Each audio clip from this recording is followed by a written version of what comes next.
Back in the early 80s, I went to California to pursue acting. I was there for about a week and landed a motion picture. And I thought to myself, well, this isn't so hard. And then a couple of months later, there was a writer's strike in Hollywood, union writer's strike, and the whole town shut down. And I, like a lot of actors and florists and cameramen and everything else, started to starve. So I subsidized my income by doing modeling work. And one day a makeup artist handed me her business card and said, "You're cute, and if you ever want to do any nude work, call this number."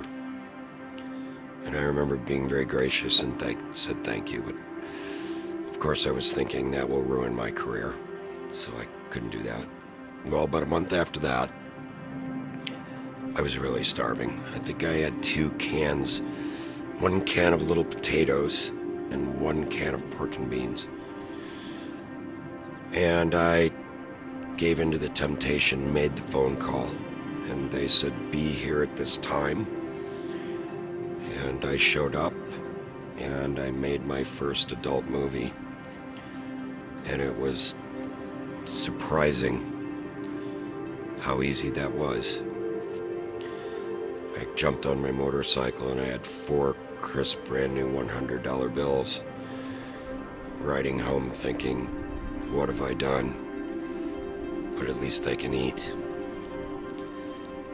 And I could act and do what they needed, so my phone rang. And pretty soon it started ringing a lot.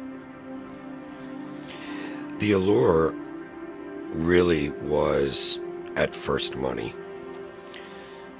And then, to be absolutely honest with you, I was a red-blooded young man, and the idolatry really started to creep in with the sex part.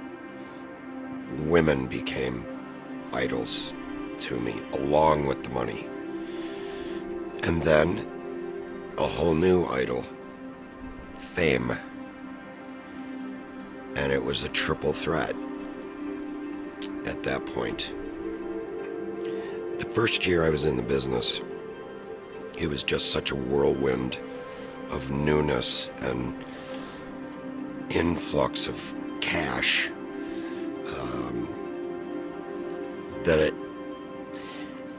it really took me about 1.5 to 2 years where it started to affect me negatively.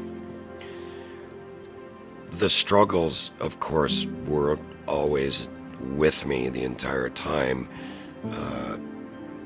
Being a Christian, knowing I was backsliding,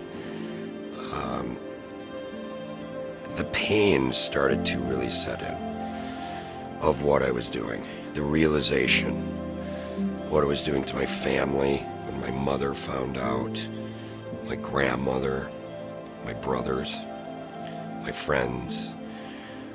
Shame started to creep in.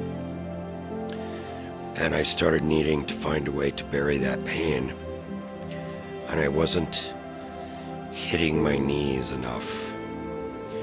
So I started to turn to drugs and alcohol.